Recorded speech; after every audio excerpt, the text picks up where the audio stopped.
Atensyon mga GSIS pensyonado ngayong araw, January 8, 2025, crediting schedule ng inyong pensyon matatanggap na. Pag-uusapan natin sa video na ito. Hold up.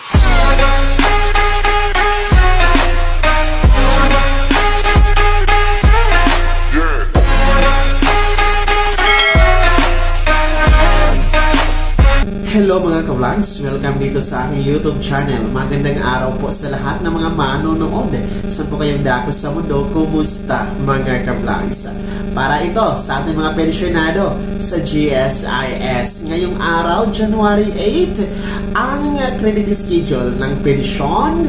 Mamaya-maya ating pag-uusapan. Pero bago ang lahat, kung bago ka pa lang dito sa aking YouTube channel o di kaya hindi ka pa nakasubscribe, abay, click nyo muna ang ating subscribe button na nasa baba. Huwag niyong kalimutan na pindutin ang ating notification bell. Ilagay niyo po sa all para naman updated kayo sa lahat ng mga videos na aking i-upload.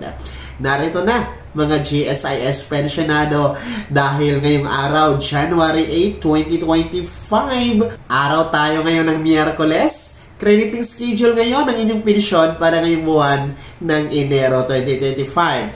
Ang atin pong mga GSIS pensioners, ang inyo pong schedule kasi ng pagtanggap ng pensyon monthly ay tuwing ika-8 na araw tuwing buwan, no? Every month po yan, every 8th day of the month. So, since ngayon nga ay January 8, inyo pong aasahan, no, na makikredit ang inyong pensyon for this month. So, abangan nyo po sa inyong ATM card, no? Pwede kayong mag-abang sa mga BankNet, MegaNet, no? Kung anong bangko po naka-link ang inyong pensyon sa GSIS. So, pwede din po ninyong makuha ang inyong pensyon through sa mga POS or point of sale terminals na nasa mga M-Lawyer outlet nationwide, no? O di kaya po sa inyong e-card or UMID, no? Mga GSIS pensionado. So, which is which? Kung saan po nakalink ang inyong pensyon na tinatanggap monthly sa GSIS.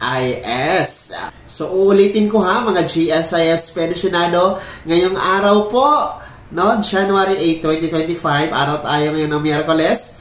Ang inyong pension crediting, aasahan ninyo sa inyong mga ATM, UMID, e-cards, no? Ang inyong pension for this month of January 2025. Kaya naman, mga GSIS pensionado, shoutout sa inyo. Ano pa ang inyong komento? At ano pa ang inyong reaction sa balitang ito? Kayo ba ay nakatanggap na ngayong araw o wala pa sa inyong pensyon?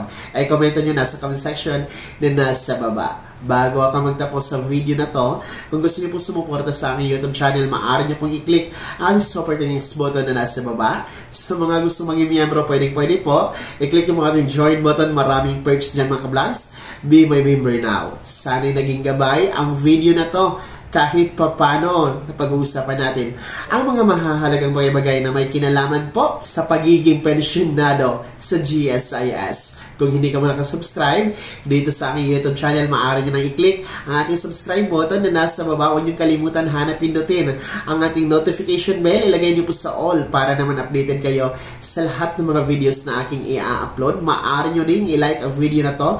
At kung meron ka pang katanungan, maaari mong i-komento sa comment section na nasa baba. You can follow sa aking official Facebook page na nasa screen nyo. Muli po, ako si Daniel Timpawan na nagsasabing dito sa aking YouTube channel, Pawang Katotohanan, at lahat siguradong totoo lamang.